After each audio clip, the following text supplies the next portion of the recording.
Ils ont absolument rien dit, parce que Nintendo dit jamais rien de très technique. Mais par contre, ce qu'on peut être à peu près certain, c'est qu'en fait, là, sur l'année 2025, il y a presque aucun jeu vraiment Nintendo Switch qui sortent.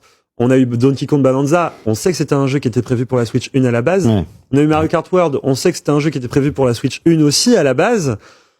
On va avoir Metroid, qui est aussi un jeu qui est prévu sur la Switch 1. On va avoir Pokémon, qui est aussi un jeu prévu sur la Switch 1.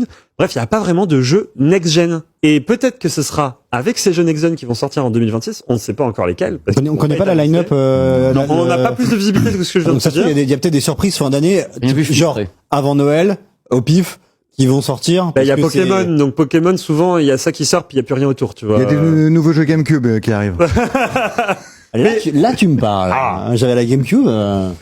Donc voilà, je vois dans les commentaires, je vois ce qui est dommage, c'est en plus de se dire qu'ils utilisent le FSR1 et non une version plus récente. Bah ouais, oui, je pense qu'ils travaillent vraiment sur des vieux algorithmes qu'ils avaient chez eux pour leurs jeux vidéo. Ils ont pas fait évoluer ces trucs-là, donc c'est quand même super. Moi, je trouve ça dommage, mais en même temps. C'est vrai, t'as raison, on s'en fout. Non, on s'en fout dans le cas où c'est pas détecté. Si c'est détecté par les gens, on s'en fout pas, mais si c'est pas détecté. Et ensuite, ça c'est un constat, parce que je suis en train de repasser toute ma ludothèque sur la Switch 2, etc. En définitive, ce qui est agréable, c'est d'avoir cet upgrade de puissance qui permet d'avoir un framerate un peu stabilisé maintenant sur la Switch 2, sur n'importe quel jeu. Des temps de chargement bien meilleurs. Des temps de chargement meilleurs.